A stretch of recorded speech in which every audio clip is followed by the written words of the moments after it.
Build your better breakfast at Subway with the tasty 250 combo, a 16-ounce cup of freshly brewed Seattle's best coffee, and any delicious egg muffin melt. And don't hit the snooze on this deal. Right now, come in before 11 a.m. for a $5 foot-long breakfast sub. Subway, eat fresh. The B.S. Report is a free-flowing conversation that occasionally touches on mature subjects. First of all, This is the B.S. Report with Bill Simmons. it might be cool, I don't know. And if it's not, I don't The care. B.S. Report with Bill Simmons. Bill Simmons works for ESPN. He's also named the sports guy, and he writes a comical sports column. He must be a popular dude. The B.S. Report. It's got a real dirty sound, like a rusty steak knife cutting through a well-aged steak. Now. Here's Bill Simmons. Welcome to the B.S. Report. A historic day for us. We have a WWE champion in the house, our first one. He's not on the Subway Fresh Tech Hotline because he's here. He's in the studio. I am here. The Miz. Yes, thank you very much for having me. I'm excited to be on the show. This is awesome. This as you is would awesome. say. That is my catchphrase, and I am the Miz, and I am awesome. And right now, I'm awesome because I'm on your podcast. I was talking to the reality czar, Dave Jacoby, about this podcast. I love that he's a reality czar. He's the reality czar. That's He knows his job. everything. Well, I decided, I think I've been doing this for 4 years. I've had a lot of guests. I've had a lot of interesting celebrity guests. I don't think I've ever had more questions for anybody than I have for you. Well, thank you. Because you're in three different worlds. You were in the real world, which I've been watching since 1993 or 1994, whenever Something it started. something like that. I was on to 2001 though. You did a decade ago. Well, but it's, I watched it. Yeah. You did the challenges. You did, how many did you do? 4? I did 5, I believe. And I believe that should be the 5th American professional sport. I couldn't agree with you more. And now you've been in the wrestling world for, I think, 5 years. 6 I've been there years? 5 years, yeah. And I've been a wrestling fan since 1979. Although Wow, I've you're like slipped Bruno lately. Sammartino old, Yeah, huh? I started Look way at back you. there. I started way back. It was, I think Korea and Martel was my first tag team. Wow. Way back. See, I was more of the Rockers were my tag team. Oh, there you go. Yeah, I was more of the 80s kind of guy. You got to bring the mullet back. Yeah, I should, shouldn't I? All right, so I thought this story was actually kind of incredible because when you did that Real World season in New York, your real name's Mike. You're on the show as Mike, but you called yourself The Miz. Yeah. And you would do these crazy fake wrestling promos that sounded like the real wrestling promos. Yeah. And they're actually really good, and you'd watch them and you go, well, that guy's actually good. Like, he could do this. Well, thank you. And then you'd have fake wrestling matches in the living room, and you'd really throw yourself in it. It was one of those things where you're almost overqualified to be doing fake wrestling promos in the real world. It's like, man, it's too bad that guy can't do anything with this. You know, it's funny how it all started. Yeah, explain. I was Mike on The Real World, and I went there, and I was literally the outcast of that show. Yeah. I mean, everyone was making fun of me. No one liked me. I was known as a kind of a racist, but I felt like I was just ignorant, and I just said what's on my mind. I had no filter. You were from Middle America. Exactly. And it was like you didn't know any better. I'm originally from Parma, Ohio, and, you just say what's on your mind. It's not nothing, and no one slaps your hand about it. Right. But since you're on national television, everyone makes it ups the ante, Yeah. So when I was And you on also there, had a militant African-American roommate, Coral, who you became friends with. who I became very good friends Right, with. Yeah. but she would call you out on that stuff, and that was a big central plot of that show. Exactly, and that's one of the things I loved about the show that I was on. Now it's all about drinking, partying, and this, that, and other thing. We had actual issues that you actually had dealt with on the show, not just, getting naked and drinking. Yeah, now the issues are she's throwing up again. Yeah, I know, exactly. That's the biggest issue of the season. But no, so I went on the show, and I became the outcast. Nobody liked me on the show, so I kind of just came up with this character, this wrestling persona called The Miz, that basically told everything and everyone everything and anything I felt about them. You created that on the show? That on the wasn't show. like something you did in high school? No, I mean, people would call me Miz all the time, but it wasn't like that thing where I was just like, I'm The Miz, da-da-da. Because your you're last horrible. name is... Mizanin. Right, so Miz is your natural nickname. Exactly. So I literally, I started just cutting promos on people, and the funny part was, everyone liked The Miz more than they liked Mike. Yeah. And it was weird. If you remember, The Real World only had The Miz on twice. That was it. Really? However, The Miz was only on twice. There was so only the 2 episodes of challenges The Miz. when it took off. That's where it really took off. Gotcha. However, this is how much of an impact The Miz came. When I was Mike throughout the entire show, there's 22 episodes. 2 episodes were The Miz. When I got off that show, and I went back to Cleveland, when I went to, afterwards we do motivational speeches at colleges. Yeah. Everyone wanted to see The Miz. Everyone talked about The Miz. Everybody called me The Miz. 2 episodes. 2 episodes. Just because they want to hear the promo. Exactly. Yeah. I was just so stupid, and it was just one of those things that was just took an impact. So, when did you do your first challenge? First challenge was actually 9/11 happened. And I was supposed to leave that weekend to go to the first challenge, which was Real Road Rules Battle of the Seasons. Okay. And they postponed it to like a couple weeks after. So it was really nerve-wracking. It was one of those weird things. Lori Trespicio, who was on the show with me, was supposed to be my partner on that show. Yeah. Because if you remember, there was partners. And then the partners. Exactly, the Railroad Road Rules, and you had your partner from your season. And Lori was supposed to be it, but she didn't want to do it anymore because of what happened at 9/11. She was scared to fly. Wow. So Coral took her spot. And that's where actually Coral and I became very, very good friends. And you guys became one of America's favorite couples. Well, thank you. Even though we never dated. Even though you never dated. Yeah. It was very, and you definitely had some highs and lows. Exactly. Even on the challenges, we'd always fight and bicker just because we were like an old married couple. Wait, let's go back to the real world for a second. Sure. I didn't ask you one thing. So you're from Ohio. All of a sudden, you're in this house with cameras on you for 4 months. Yeah. Was there any point during that experience where you're like, man, I wish I hadn't done this? No, I actually had more fun with it. It was weird because you walk into the house, and the house is basically a set. Yeah. I mean, there are lights everywhere. There's cameramen. There's microphones. There's everything and anything. However, it's a beautiful, beautiful house. I don't think I'll ever live in a nicer house ever in my entire life. And it sucks that I lived in it at 19. Yeah. But it was a beautiful, beautiful house, and it was a set. And it's funny, like when you're on there, you're not used to the cameras. Yeah. But after a week, it just becomes second nature. I mean, but the funny part is, if they miss something, and you know when they miss something is because they're not filming at all times. We sit there and just do nothing all day. Yeah. But then we'll start talking, and then you'll get in an argument, and then you'll see the cameras pick up, and you'll go, I'll give them that liner again. Gotcha. So it's kind of like that, but it's not fake. It's something that really happens. And we do interviews as well. Every Sunday, well, not confessions, they're interviews. There's a confessional room where there's just a camera and you can just talk to it for an hour or two, whatever you want. There's tapes and everything. They show you how to do it. Okay. But then once you're on every Sunday, they have an interviewer. And my interviewer was always Dr. Laura.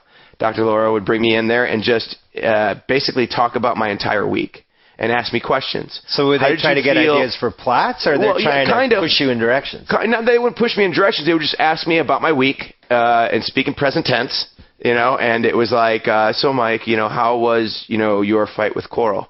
You know what? Right now I'm fighting with Coral, and I can't stand her. She is being mean. She's not being rational. She's not, you know what I mean? That kind of stuff. So you just talk about it in present tense, and that's what you usually see. It's not the confessional. The confessionals are the crappy camera angle where it's just like, everybody's usually drunk. Normally it's usually drunk. Yeah, exactly. So we have interviews every Sunday.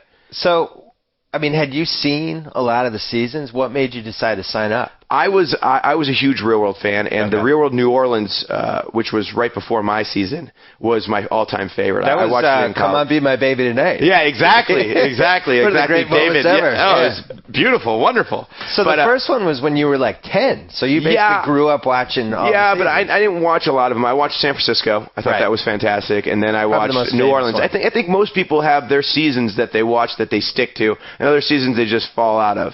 I don't know. You seem like you're like, listen, I watch them all. No. I had somewhere within 4 episodes, you're like, not really with these 7. I'm out on this season. But my favorite, I love the New Orleans. Yeah. San Francisco, I love. New Orleans, San Francisco. I like the Seattle a lot. Seattle was good as well. Yeah. You can't beat David. Right. Crying in there. I love you. But I mean, it was great. And so I saw that, and I was at college in Miami of Ohio. Yeah. And I was watching on TV, and they said, exactly. And I actually have a good story about Ben Roethlisberger for later. But so there was the TV was on, and I was watching it, and it said, try out for the Real World. Yeah. And I was like, man, why don't I just try out?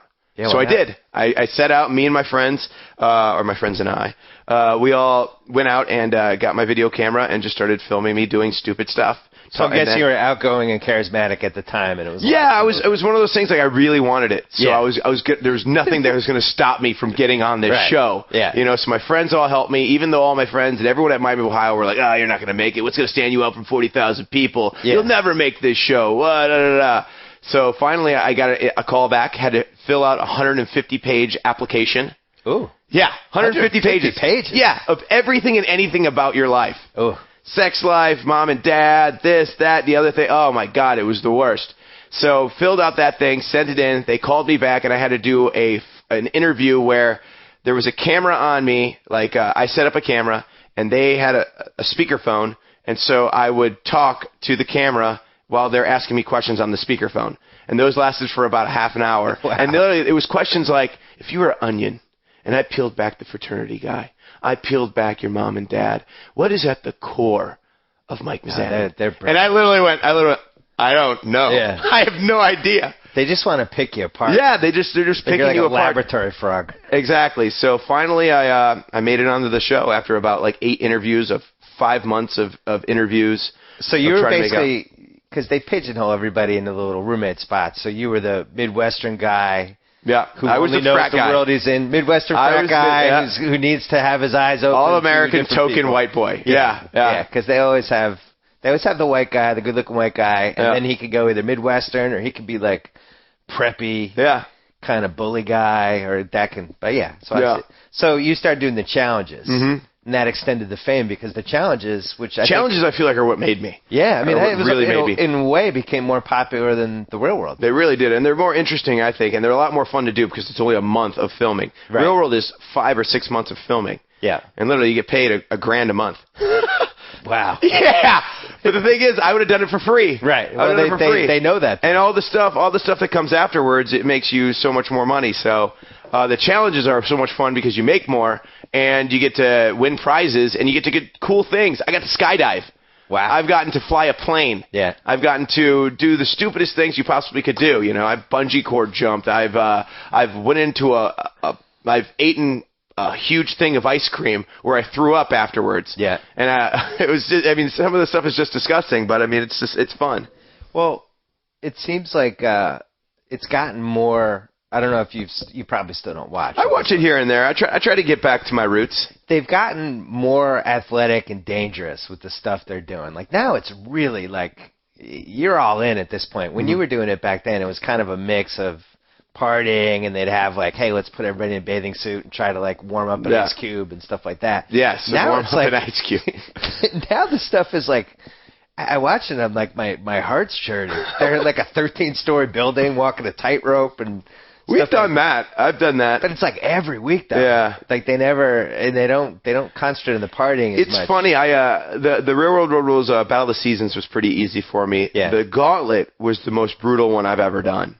And I did 3 of them after that. And the Gauntlet. I'm trying to remember the first. Was it the first Gauntlet? The Gauntlet was literally like the season, first. Yeah, in my opinion, it was one of my favorites because it was so hard. Like the first thing we had to do was swim in like a 40-degree pool with snakes. And the thing is, you're treading water. Yeah. And the snakes are dying because it's so cold. Oh my God. I was in there for an hour. And everyone had like all the last people literally got like not frostbite, but what's the thing? Hypothermia. Hypothermia, yeah. Exactly. So a lot of people got that, and we had to go in like a steam room, and it was just one of the weirdest situations I've ever been in. So I mean, some of these things that like don't look very hard, right? They're pretty brutal. And I mean, plus, you watch a guy treading water with snakes in it, you're like, oh, that's not that big of a deal. But the thing is, when the snakes are dying and it's freezing cold, you can't really feel the freezing cold because you're watching at home on TV. Right. And also, a lot of these people are partying at night. Yeah. Which makes it crazy. Like in the NBA, like you have the playoffs and you're preparing for the playoff game and that's it. Exactly. In this, you're doing these athletic things and then at night you're doing 40 shots. I mean, you probably weren't, but I probably was at that at that point in my life. In that point in my life, absolutely. I didn't get a hangover at that time, so it worked out well for me. Oh yeah, now you're older. Now I'm older. Literally, drink one night, I'm done for 2 days. So, I mean, how much stuff don't they show? Oh, they show. I mean, you got to think about it. They're filming all the time, every day, for 6 months on the Real World and 1 month on the challenges. You're going to get a lot of stuff that they never film. Yeah. And they never get. Luckily, they get all the juice. They get all the good stuff, you know, and they always put it and place it and piece it to where it looks amazing, put music behind it. Yeah. You know, if there's no music behind it, it's not that interesting, but the music makes it more dramatic. Did you feel like there was an alpha dog, like a guy who was just the best on the challenges? Yeah, me. All right, there you I'm go. I'm not one to lie about these sort of things, but I mean, What if you thought that? Yeah, I mean, I always felt that I was pretty good on the challenges. So who's your competitor? Competitors were CT was always very, very good on the challenges. Landon is like a spider monkey, as well as Alton, and he was very good as well. Alton was my favorite because he didn't have the size, but he was like amazing in the agility work. He is just so talented, just such an athletic person. I mean, CT is very good as well. CT is the only other person CT is very mind oriented as well. He tries to screw everyone over without them knowing that they're screwing him over. However, I'm smart enough to know how he is, and I've been in enough challenges with him to where I'm like, okay. But he's the only other one out of this whole world that I feel like could also be a wrestler. Yeah, I think he's a definite character. It depends. I mean, I think there's a lot more that goes to it than just being athletic. Right. You have to have the right frame of mind. You have to have the dedication. And you have to be able to withstand everything in the locker room as well, as well as out there in the audience. I mean, some people can do amazing, but then when you put them on a microphone and it's like, duh. Right. So you never know how they're going to react in front of 16 to 20,000 people live, and you only get one take because it's live. And you also have to put guys over, which some people might not be good at. Exactly. Your job is to look good and also make the other guy look good. My job is to be the best I possibly can be and make a reaction out of the audience. Right. And as long as I walk out to the arena and there's not absolute silence, I am happy. I don't care if people boo me, if they cheer me, it doesn't matter. As long as I have a reaction, I'm happy. And I'm pretty good at getting a reaction out of people, especially because WWE is such one of those companies where a reality guy comes into the WWE. Right. It's like, no, this is our thing. You stay on the reality world. You stick with the situation in Snooki. You know what I mean? It's kind of like that kind of stuff. Well, we're jumping ahead, but I noticed the thing you did on Monday night. Mm-hmm. You go into the crowd in Philly, and you had just won the title, which we're going to get into later. But you did the whole thing about I achieved my dreams. None of you guys can dream your dreams. I believe the line was. They were really furious. I believe the line was, and I thought this is such a great line. It's like if anyone ever tells you you can't do something, if anyone ever tells you you can't live your dream, believe them. Because you can't. It takes an exceptional person to prove everyone wrong. I mean, that is, and I did that. I mean, they went crazy. It was fantastic. So when you're sketching those out, what do you just have like little beats you're going to hit, or do you wing it? What do you do? Usually I have little beats that I know I want to hit and that I know I want to get over and I know that I want to say. You usually go over the top of your head and you have your writers, you sit there and you go with them and you sit there and ask them, what do you think? What do you think about this? Yeah. And then they'll write something, then you'll be like, let's tweak it, let's do that. You know what I mean? It's very hands-on, as well as when you're out in the ring, it's improv too. You got to feel that audience. And if that audience starts chanting, you suck, or we love you, let them chant it and then get back to what you're going. You know what I mean? So it's not just like, line, I have everything memorized. It's like I'm going out there with a set thing that I know I want to say. But if things change right on the spot. And the fans are so smart now. It's not like it was 15 years ago. Like, they know if you're doing something with somebody else, and they're always looking for that stuff that, wait a second, there's some hidden stuff there. These guys actually... We're actually talented. The funny part is, when we had guest hosts, we had a bunch of actors and sports entertainers, and we had everything. And when they would come on the show, they would realize, like, wow, this is legit. This is real. And you get to see... them out there, and some of them weren't as good as others, and you get to see our actual talents arise and see it, so for what it is. For you, who's the best at doing those? Best at in the ring promos? Just like the pseudo ad-libbing, just doing it for 5 minutes with the mic. There's a handful of people that are very, very good at it. Right now, I would say myself, of course, because I'm just the best. I am the WWE champion. I am awesome. Also, a newcomer, the Nexus leader, Wade Barrett, is fantastic on the mic. Yeah. Very, very good. Very, very demanding, and has a great voice. Yeah, they zoomed him up because he was so good. Yeah. Cena is just, John Cena. I mean, he is the face of our company. I plan on taking that spot from him. However, I mean, he is very good at ad-libbing and just going off the top. Don't wear the jorts. I was wearing shorts when I first came to the WWE because I wanted to look different. Everyone wears tights. Everyone wears trunks. I wanted to stand out. I wanted to be different. And I was wearing shorts. And I think the reason why I became so successful was because I went to trunks. and people started taking me serious. People looked at me as the reality guy, the real world guy, but when I changed from shorts to trunks, that's when I think everyone started looking at me and saying, this guy's the real deal. He is serious. He is good. Well, your persona now, I'm judging from the guys I grew up watching, like there's a little $1 million man in there. It's a little Mr. Perfect. Yeah. Who else is in there? Roddy Piper. Yeah. Roddy Piper and The Rock. You took a shot at Roddy Piper on Monday. I did. How dare you? I know. How dare I? How dare I? But the funny part was, he went to the old school Raw, and I didn't know what he was going to say. But he went out there. It sounded like he was calling my generation a bunch of little girls, and that we don't go after stuff, and that we take the easy way out, and this, that, and the other thing. I was like, yeah, I get offended by that kind of stuff. So when I was like, I want to cut a promo. Like when I won the title, I was like, I want to cut a promo on every guy. I wanted them all to be there. Yeah. And I wanted to cut a promo on each and every one of them that never won the WWE Championship. Yeah, that was good. Because it was one of those things that, like, I always go with what's real and what I'm feeling. Yeah. And when I was watching him cut that promo, it affected me because I feel like my generation is making things happen, is doing things. And we have a lot harder work than they had back in the day. Back in the 80s, it was a headlock takeover, and everyone go, oh, my God, did you see it? Yeah. Did you see the tackle? Did you see the clothesline? Now you got to do all these sorts of things and tell these amazing, elaborate stories and get your character over so much so that I don't think half of the guys back in the day could have done what we're doing today. Well, and also physically, there's no contest. Man, I went through a table on Monday. My God. My back is still killing me. I remember... and it's funny because they'll mail me some of the DVDs, and it'll be like, the best of Bruno Sammartino. And I'm like, oh, cool, and you watch it. And it's like 3 minutes of a headlock. Yeah. And then occasionally somebody might get thrown against the ropes and clothesline. My God. Oh, we get thrown over the ropes. Yeah, you do that now, it's boring. Yeah. Boring. Snuka was the first guy, and I still remember because I was really into it at that point. When he would go up to the top rope and do the splash. It was like one of the biggest deals ever. Oh, huge. I mean, I still remember when he was on top of a cage at Madison Square Garden and jumps off and lands. I mean, I was like, oh my God, this guy's amazing. He's Superman. Right. He was, and then Macho Man, I thought took that to the next level. And then the Rockers as well. They were always fast paced. They were above their generation. But I think in the late '90s, it almost got to the point where everybody kept upping the stakes. Oh yeah. And it kind of hit a ceiling because at some point you can't jump off a 50-foot scaffold and that was still be alive. That was happening. Yeah, still be alive.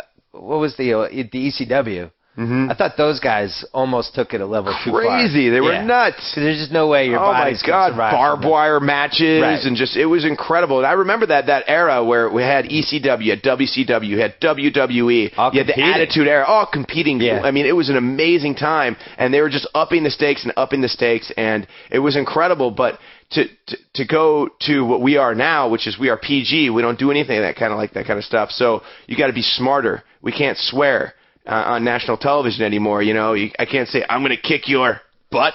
That doesn't sound cool. That doesn't sound hardcore. So I got to think of a creative way to get to that point. So also you toned down the because of the concussion stuff, you toned down the chair shots, right? Yeah, the chair shots, we don't really, there's none really into the head. If someone starts bleeding, we have a doctor go into the ring and cut and get up the bleeding to where he's okay. So we have a lot more stakes, a lot more things that we have to watch. But I think our product is the best it's ever been. The writing is very interesting. It's creative.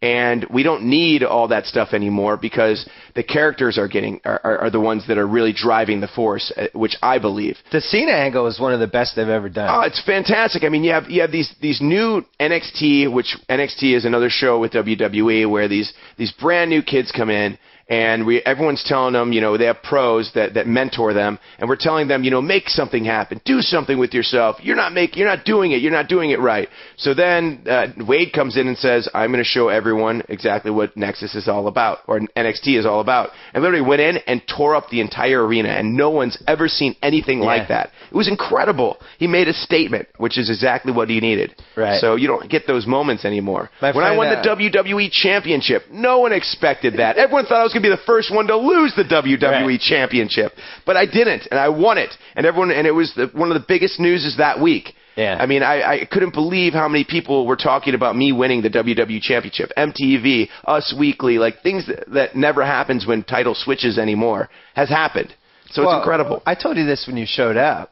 I mean, for me, it was amazing because I had watched you do this stuff on the Real World, and then to see you win the title, there's really no sports comparison that I could think of. Like if LeBron James wins the title, I didn't see him when he was 15 dreaming about winning. Yeah. So when you actually won, I was like, I actually felt happy for you. I used to have a plastic belt. Yeah. I bought a plastic belt at a costume shop and called it the Reality Championship.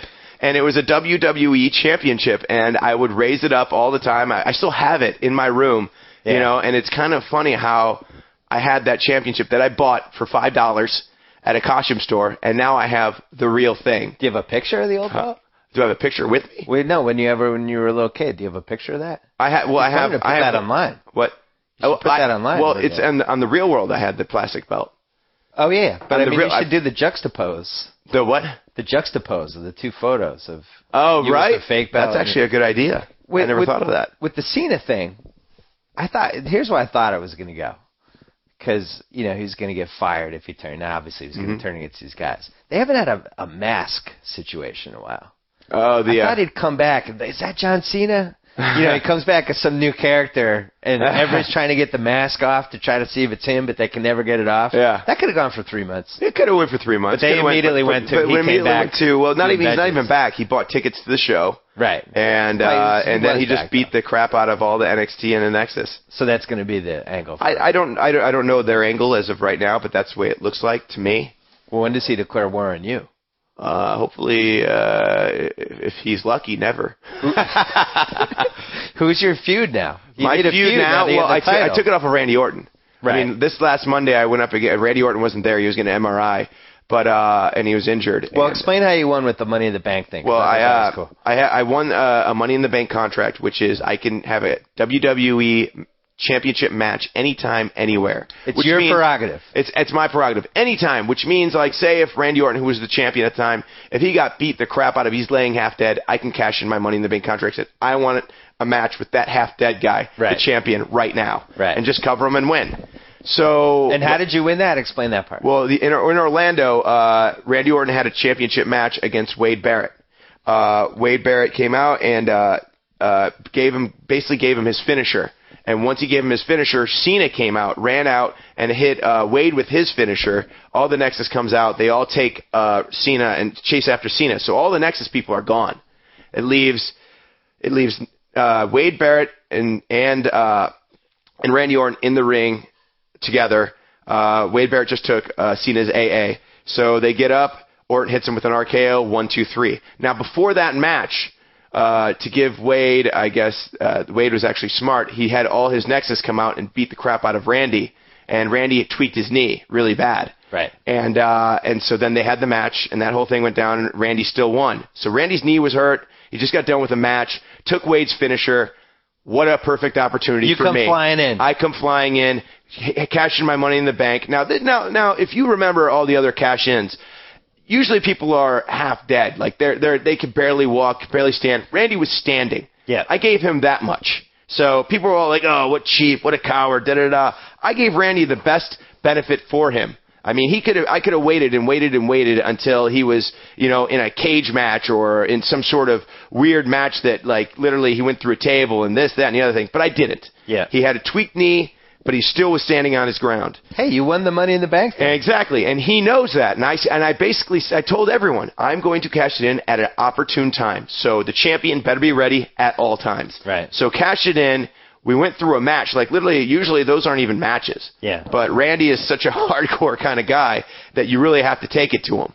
And finally, in the end, he went for his RKO, but I switched it into my skull-crushing finale. 1, 2, 3. The Miz is WWE champion. Was it as good as you? God, that has a ring to it, doesn't it? Was it as good as you always dreamed? It's funny. I was thinking about it. Like, man, you always think about, man, how would you feel when you win the WWE championship? Yeah. And I to this day, I mean, there's nothing that can explain it. Once it happens, once you hear the 1, 2, 3, and you realize and you hear the noise of, and the new WWE champion, The Miz. It's like, you go through all these emotions. I mean, everything just comes all rushing at once. Yeah. First, it's like, yes, yes, yes, yes, yes, yes, yes, yes. Then it's like, you sit there and you look around, and you're like, oh, holy, I just won.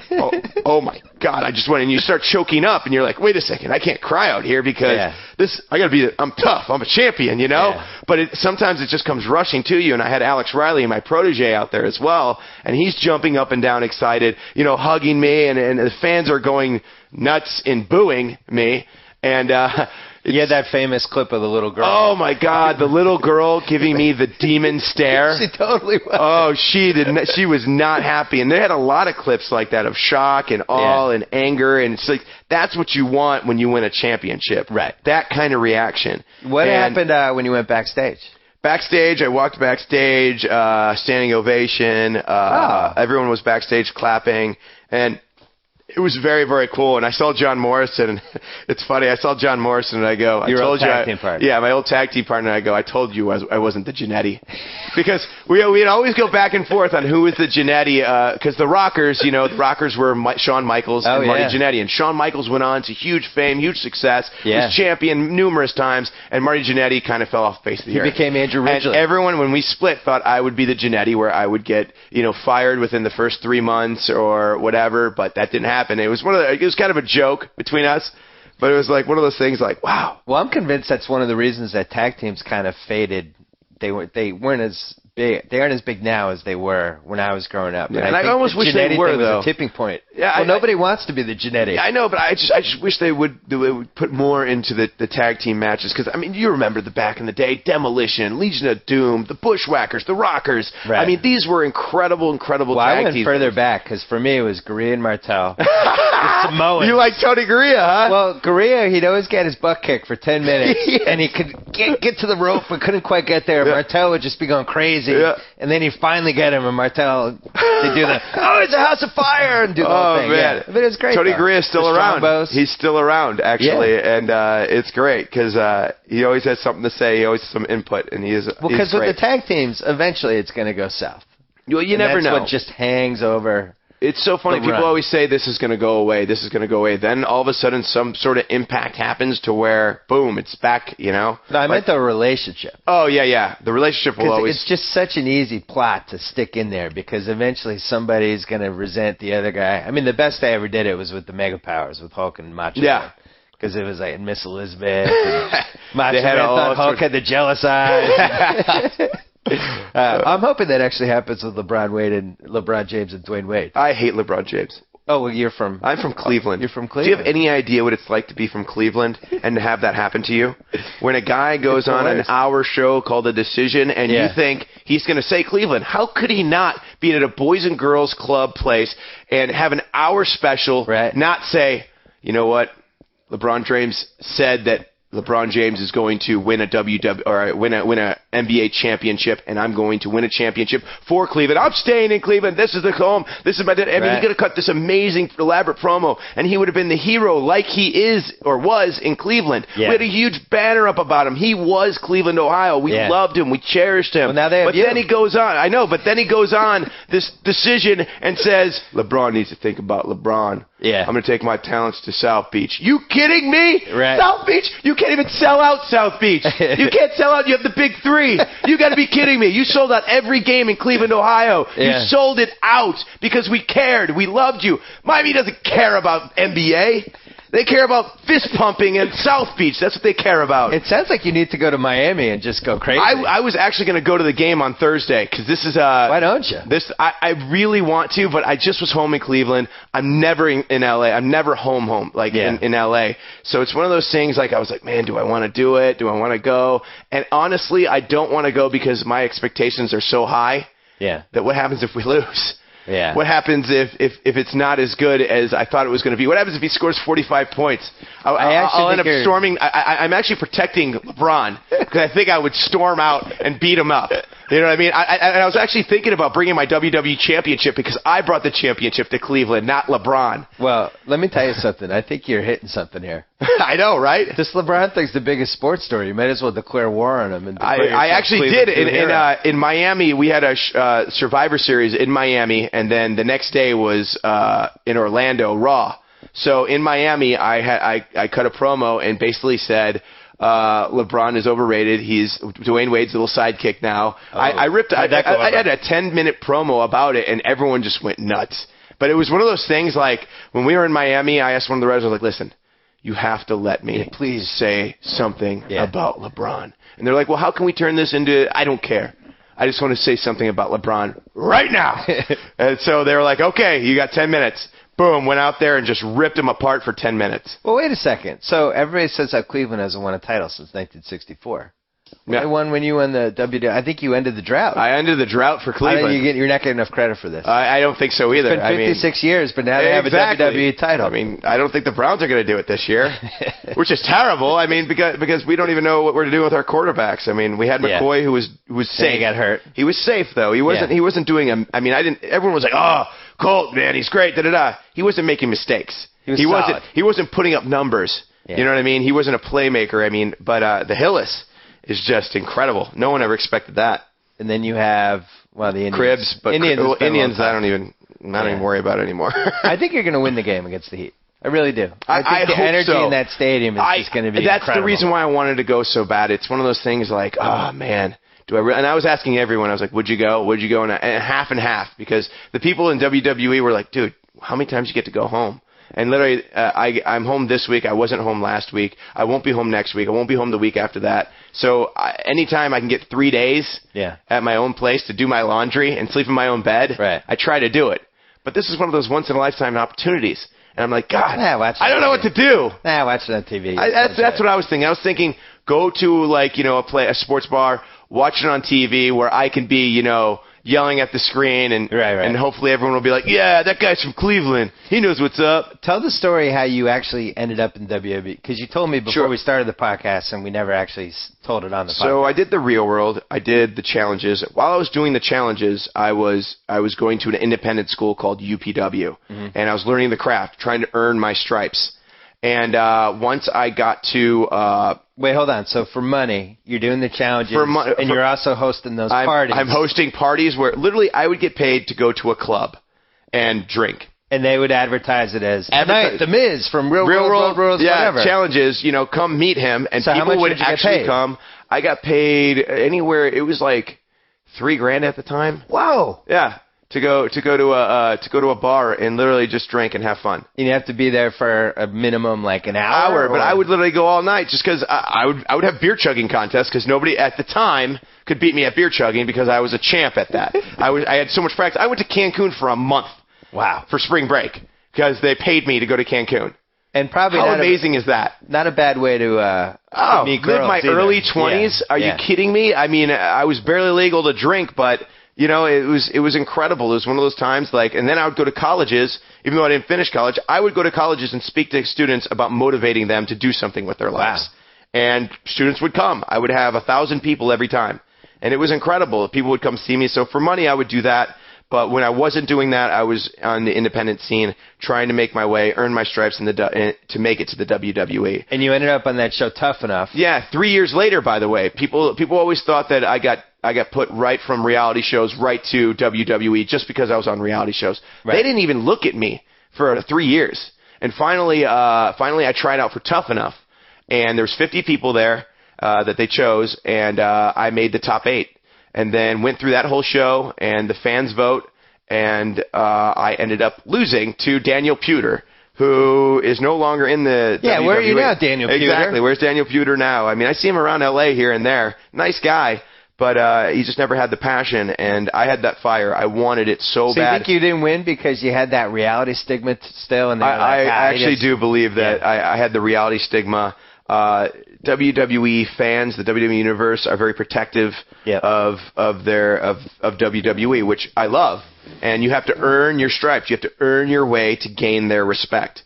And so that's what I had to do, and I knew I had to do that. So when I ended up losing, I impressed the WWE execs so much that they said, we're going to give you a contract that we are going to put you in a developmental territory for WWE. So where was that? This was in 2005. And I just finished the Inferno Part 2, and I said, okay, I'm ready to do this. Let's do it. I'm done.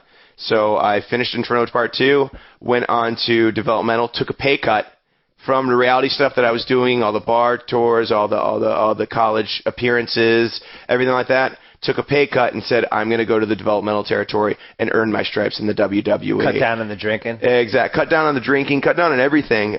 Basically, WWE absorbed my life, and basically went on to developmental for about a year. And finally, WWE called me up to SmackDown, where they wanted me to be the Ryan Seacrest of the WWE. So I was the host of SmackDown. Yeah, I was the host. I mean, I wanted to be, The Rock.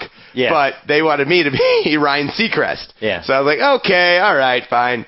So I went on and finally did the hosting. I hosted the Diva Search, which I will admit I was probably the worst host in the history of Diva Searches because I couldn't even remember the phone number to call half the time because it would just slip my head. I mean, I wasn't always the best at promos. I mean, I was good, but once you get out there and you see the thousands of people, sometimes you get a little caught in your head. Yeah. So started doing that, and finally, after about 6 months of hosting, they said you're going to have your first match.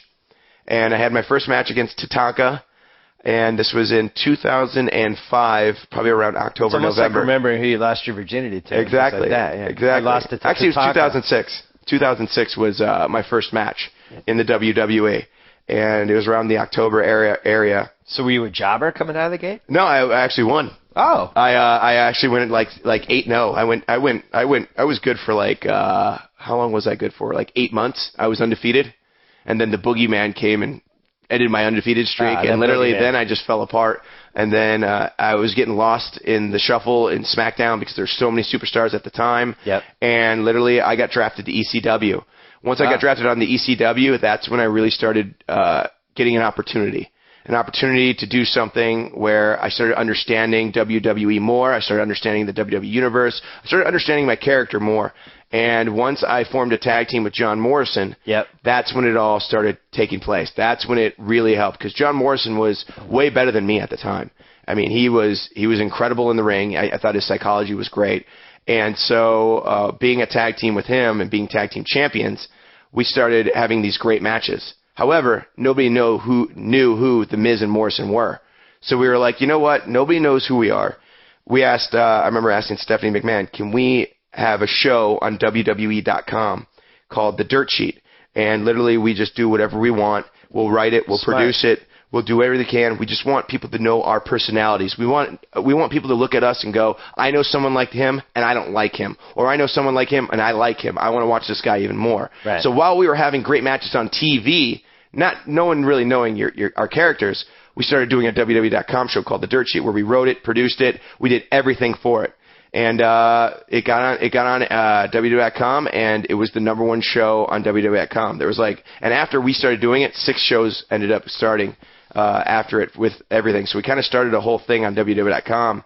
And there's a lesson out here for the kids listening. Exactly. Because I always get asked questions like, how do I do this? How do I get into it? You just got to come up with ideas that people aren't doing and bust your butt. Exactly. You got to be originator. You have to be original. You have to and really bust your butt. I mean, I always tell, when people are coming up, why don't you guys do a .com show? It'll help your character. And they go, yeah, I should. They don't do it. They never do it. Yeah. Everyone always asks me, how'd you get on the real world? I tried out. Oh, I'm going to try out. They never try out. Right. So it's like, how do I do this? You work hard for it. You look at what works for people and then try to find what works for you. Some people find it. Some people have it. People always say that it factor. Some people really do have it.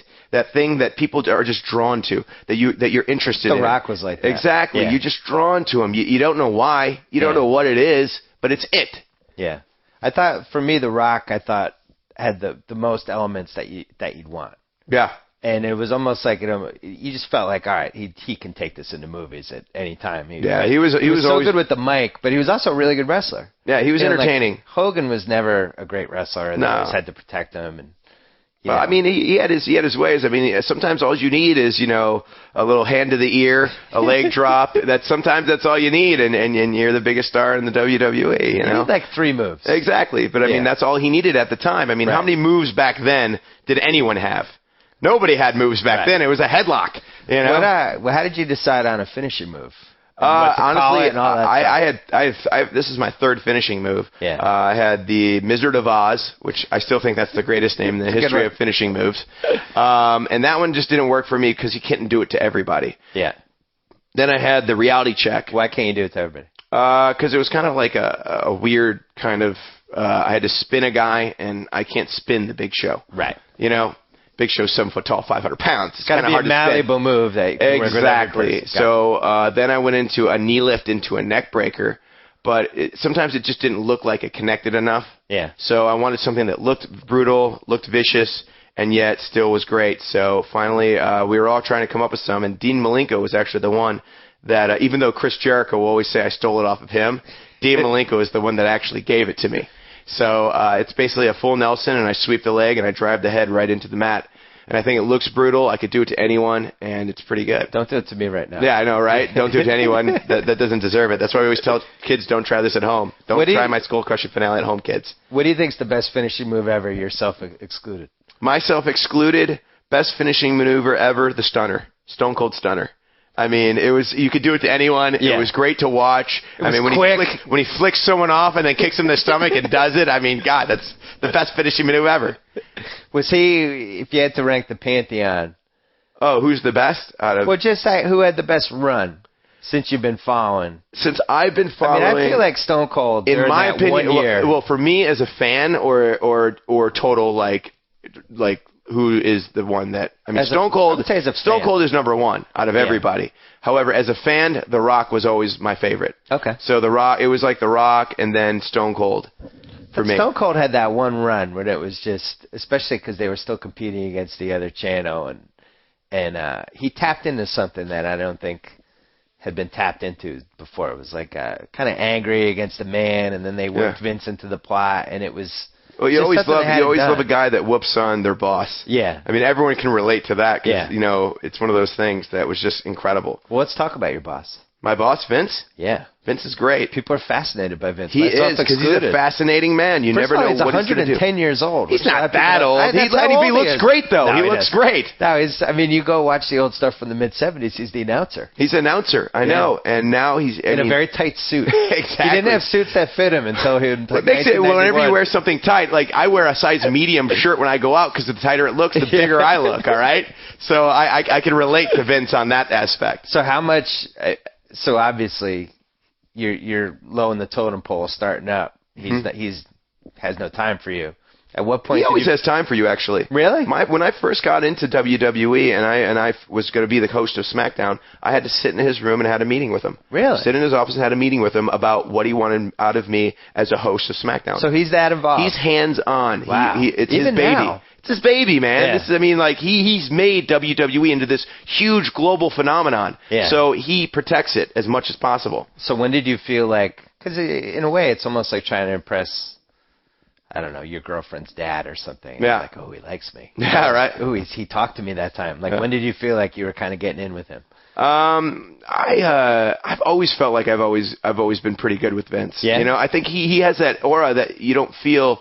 I mean, he's obviously intimidating. Yeah. Obviously. And I think some people are more intimidated than others. I was one of those people that, like, this is my boss. Even when I was on The Real World with Buna Murray, Mary Ellis and John Murray, I was literally always talking to them. Yeah. Always going to them because those are the people that are the executive producers. I'm not a brown noser. I just know I'm asking them their opinions on certain things. Right. This is their baby. This is their show. What does work? What doesn't work? Picking their brains more or less to figure things out. Brown nosing, I wouldn't consider it. No. But I was always that person that, like, if that's my boss, all right, let's see what my boss likes. Wise move. Let's see what I need to do. Let's see what I need to do to become the top person in this thing. And that's what happened in the reality shows. In the real world, like, I was pretty much one of the top people. Every time there was a challenge, they always invited me there because they knew I would perform and I would outdo everyone. Yeah. And so, same with WWE. I had to prove to Vince that I'm the workhorse. I'm the person that's going to do all the media, and when you have media for me, I'm going to complain that I don't have enough media. Yeah. I'm the person that is the workhorse. John Cena was the workhorse. Now I am. I'm the person that literally does as much media as I possibly can. I try to get us out there as much as possible because I want WWE to be bigger and better than ever. I want it to be bigger than the Attitude Era. Yeah. Now, granted, I have a long, long road in front of me, but that's my ultimate goal. I mean, people were like, well, what happens now that you're WWE champion? I mean, you finished your dream, you finished your goal. No, you make new goals. Yeah. You know, and my new goal is to make WWE the biggest, the best global phenomenon ever and best ratings that we've ever had. And it's hard because right now you have so many great TV shows. I mean, we're competing against Monday Night Football. Right. So, I mean, that's always tough. Can you do a Vince impression? A Vince impression. Of course I can. But I would have to swear. I'm kidding. No, I'm kidding. You talked about the locker room before. Mm-hmm. And one of the things that always fascinates me about the WWE or the WWF once upon a time, those people like you always hear like Undertaker, he's the locker room leader. Yeah. Undertaker didn't like that. He was against this guy because he didn't feel like. So who are the leaders right now? Leaders right now in the locker room, John Cena is the Raw's locker room leader. I'm not on SmackDown, so I really don't know if they have a leader because Undertaker is gone. He got buried alive. Right. So I'm not sure who. I mean, I'd imagine it'd be Kane or Edge or Ray. Any one of those three. I mean, so when somebody's the leader, what are the jobs? Your job is to basically to make sure no one messes up, right, and make sure no one's disrespecting anyone. Make sure people aren't just goofing around and not really working. I mean, granted, it's all fun and games. I mean, granted, this is the best job in the world. This is a lot of fun.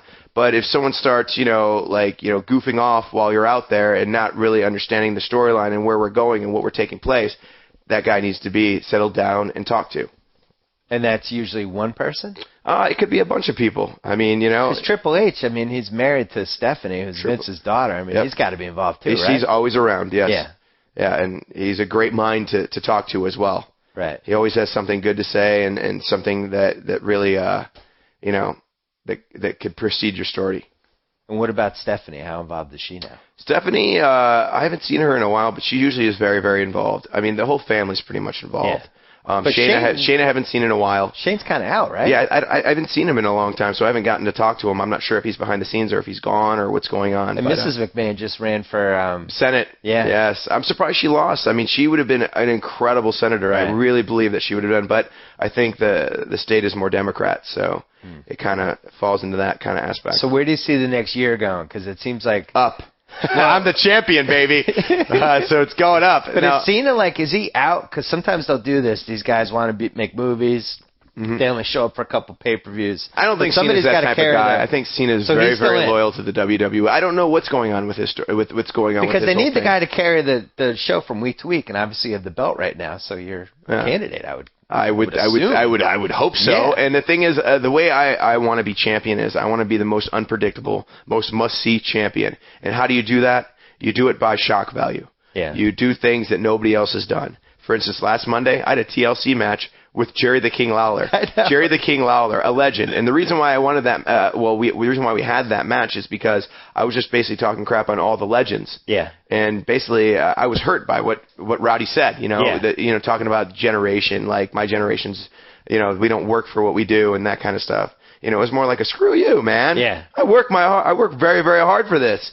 So it was one of those things like I want to teach Jerry and all the legends a lesson. Yeah. And I think I did that. Yeah. Even though Jerry did put up a very good fight. Got some help from Michael Cole, though. I did. And Michael Cole loves me. And I love it. He really does. The thing is, everyone's always like, oh, Michael Cole is so far up the Miz's butt, instead of that. You know what?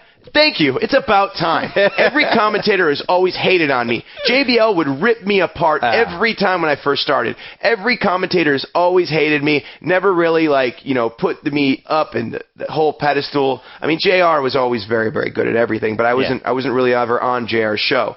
So it's one of those things now I have someone that really, really supports me and believes in me. But thank you. Now Lawler's against you, though. Good. He should be. Because Michael Cole will have no problem. He's got my back. You know what I knew you made it?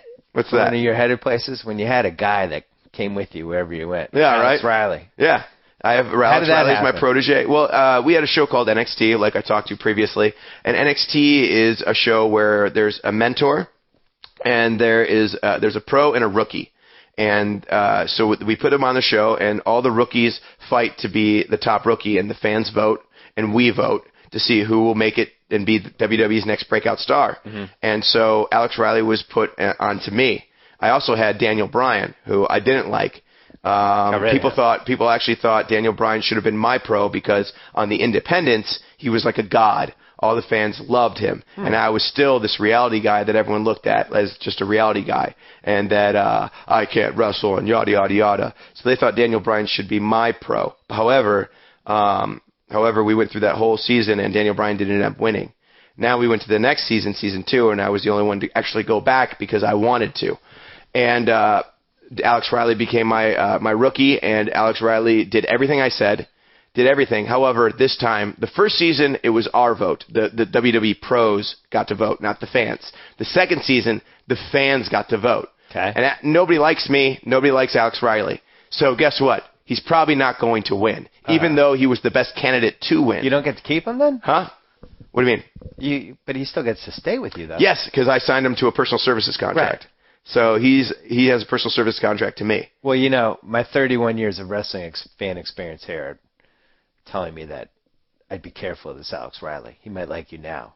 I think Alex is going to be okay. So far, you never know. He's been doing a very, very good job. Don't turn your back on him. I don't turn my back on anyone. Right, I'm the smartest person in WWE. That's why I'm the champion. Okay. I just wanted to make sure. Yeah, exactly. So what big pay-per-views matches do you have? Pay-per-views. We have TLC, Tables, Ladders, and Chairs pay-per-view. So that match that we had on Monday was just a preview of what's going to happen at Tables, Ladders, and Chairs. There's going to be a stipulation probably on almost every match. What's the date for that? That is 12/8/19. 12/18 is actually tribute to the troops. Oh. 12/18, yeah. It's a Saturday, and it'll be on NBC, and it's a tribute to the troops. Every year every year previously, we've went to Iraq or Afghanistan and visited the troops, and it's a wonderful, wonderful show. It's an hour long, and it's a special, and you get to see the troops out there, and it's so fun going out there because you get to see exactly what's going on. You always hear about it in the news. Right. This thing, that thing, yada, yada, yada. But you don't get to see their daily lives, what their lives are really like. But going out there and going to Iraq and Afghanistan, you really do see it. And it's incredible because it is so boring for them. They literally have sand everywhere. They have a gym, they have food, and they have work. And that's all they do all day. So for us coming out there and putting on a huge show, we put on a show for them. Yeah. Our show that you see on Monday nights on Raw or Friday night on SmackDown is the show we put out there for them. And sometimes we even go above and beyond. And just to see the smiles on their faces, I remember going up to a captain, and the captain shows me a picture of me and his son. Wow. And he goes, "I've never seen my son before. You've seen my son before me." Wow. And I just want to say thank you because this really made my day when I saw this. And it was one of those heartwarming things that, man, these guys don't get to celebrate their birthdays, their kids' birthdays, their wives' birthdays. They don't get to see anybody. They get to Skype maybe a couple minutes a day. And to go out there and to put a smile on their faces, to see how happy they are, to take everything that they're doing out there and maybe escape from it for just that hour that we put on that show is all worth it. WrestleMania is April 3rd. April 3rd. I believe April 3rd, April 5th, somewhere around there. I gotta say, somewhere around the early April stages. It's in Atlanta. It's WrestleMania. I mean, tickets are still on sale. What's that? It should have its own weekend. It does, actually, the entire week. I mean, I don't like that it goes against March Madness. It's too much for me. Oh, boo. Come on. It's April, though. I know, but move it like a week later. It's April. They can get the Masters the week later. It needs its own weekend. Look at you. I feel like it is its own weekend. It's right after the...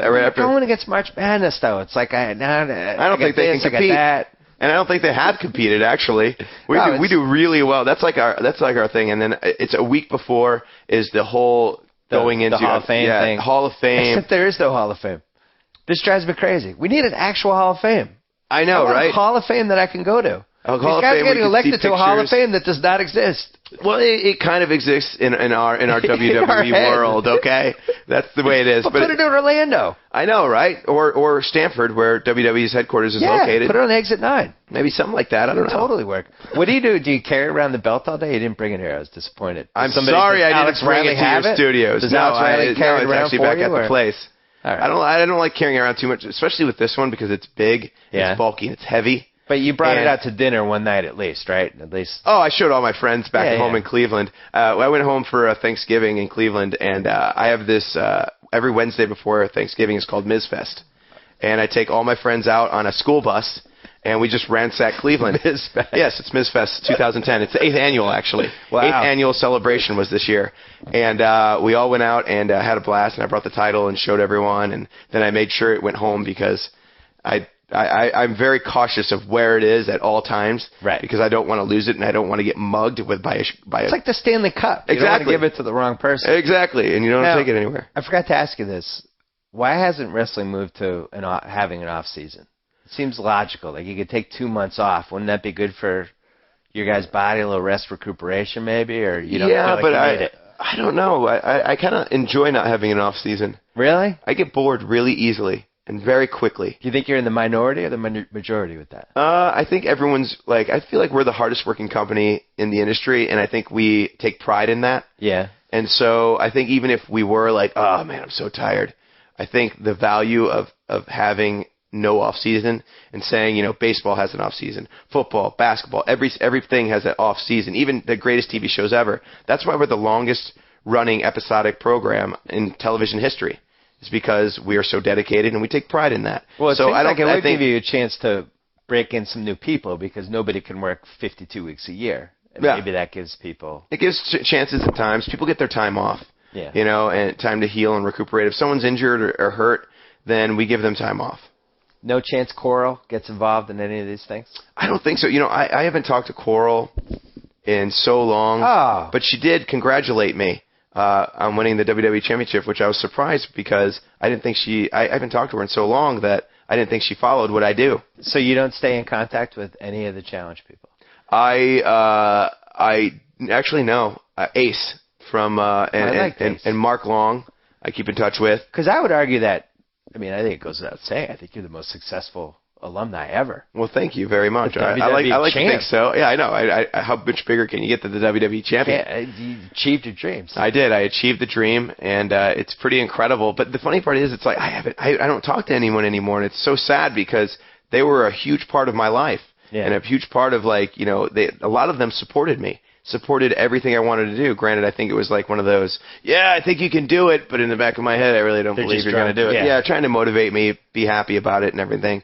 But, I don't talk to anyone anymore besides Mark, and the only reason why I talk to Mark is I'll see him sometimes, and he loves coming to the shows. Right. Anyone that loves coming to the shows that was from the real world, I always give them tickets, because I always like to see people and hear the stories on what's happening now, because, to be honest, I watch the show now, and I don't know anybody. Yeah, I literally watch and I go, who are these people? They're like Johnny Bananas is right now. Well, I've actually met Johnny Bananas. He's actually a cool guy. I've seen him out here in L.A. You see people out in L.A. sometimes here and there. I was going to say, it would seem like they're all here and they're all out and about. They used to be. Literally, we always used to hang out, too. Back when we were all on the show, there was a bunch of us out here, and literally we go to Saddle Ranch every single day. Yeah. Literally, it was just like we all go to Saddle Ranch and just meet up and have fun or whatever. But now, I just haven't talked. I fell out of it, kind of. I'm kind of fascinated by that whole culture. I would read a book about this whole reality culture after you do the show, and then you do the party circuit, you host the parties, you hang out. I should write a book, shouldn't I? Keep it alive. You should write a book. I should write a book. I feel like they're so hard to write. It takes so. You're a best-selling author. You tell me. You get a ghostwriter. Is that what you do? I didn't do that, but that's what a wrestler should do, though. You don't have time to write a book. I feel I have so much that I'm the type of person that I'd have to do it myself. I wouldn't want to. You could do it yourself, but what you should want is you get interviewed by somebody, you tell them all the material, they type it down into pages, and then you give them input, and it turns into a book. Do it. I'd have to write it though. Maybe they write it. You're the champ. I don't know. I could put time out to write a book. All right. Chris Jericho's done a book. If Chris Jericho could do it, so can I. Was he the champ? Yeah, he's been numerous times. The champ though? Yeah, he's been champion a lot of times. Really? Yeah, I can't wait to tell Chris Jericho that you didn't know that. That's fantastic. I remember that. So you think you hold on until WrestleMania? I hope so. I think I'm going to hold on to it as long as I plan on being the longest reigning WWE champion. But like I said, I'm unpredictable, and you never know what's going to happen. I think the model for you is Bob Backlund. Bob Backlund, you think so? A little before your time, but he held the title for 4.5 years. Wasn't the most imposing guy physically. Crafty. Always figured out a way to get out or whatever. That's what you had to do. Took down the bigger guys, just kept it along. People kept waiting for him to lose, never lost. Yeah, that's the way I feel. I feel I'm the person that people look at. I think the fans, and I've especially on Twitter, have told me that I'm the champion that literally can lose to anyone, anytime, anywhere. Mm. But the best part is that's what makes me interesting. Yeah. And another part is I won't lose because I'm that good.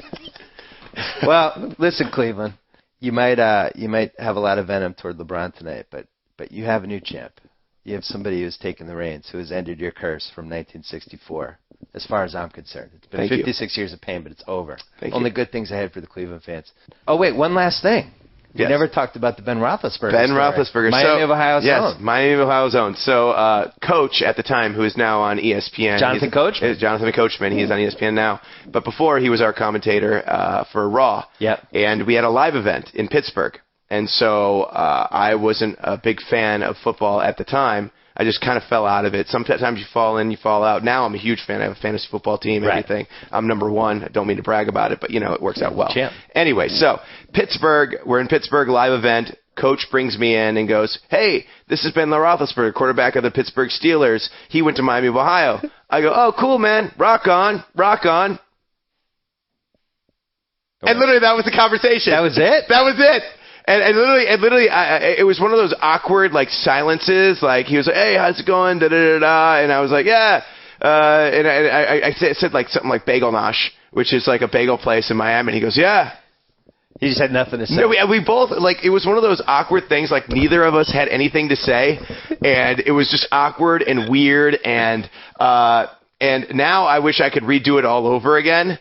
Yeah. But I kind of can't. I will always have that first impression of Ben Roethlisberger going, rock on, rock on, rock on. That's the best thing you could say to Ben Roethlisberger is rock on. I mean, my God, it was and then once I left, Coach went out there and goes, rock on. Yeah. That's what you say to Ben, to Big Ben. I don't know what to say. I didn't even know who he was at the time. Right. It was kind of it was 5 years ago. Well, this is another person you vanquished. Yeah. Miami of Ohio. Now, you didn't graduate, but still, I would say you're held in much higher esteem right now than Ben there. Well, right now and LeBron. Yes, way bigger than LeBron. What other sports giants are you going to take down? I'm going to take down them all. Michael Jordan.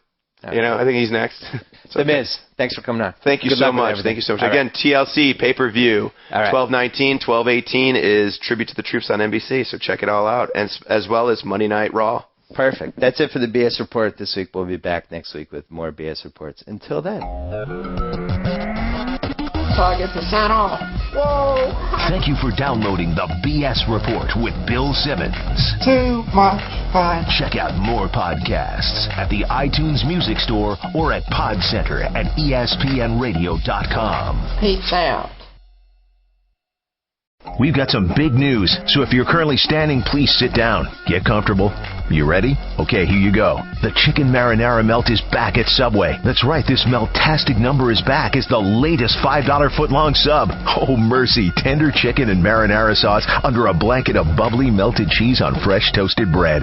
Breathe deep, stay focused. If you got a paper bag, please breathe into it, because the $5 foot-long Chicken Marinara Melt. This delicious deal won't last long, so get your hands on one today. Just don't stand up too quickly. With such overwhelming good news, you're lucky you're still conscious, so don't push it. Subway Melts. Melted goodness made irresistibly delicious. Subway. Eat fresh.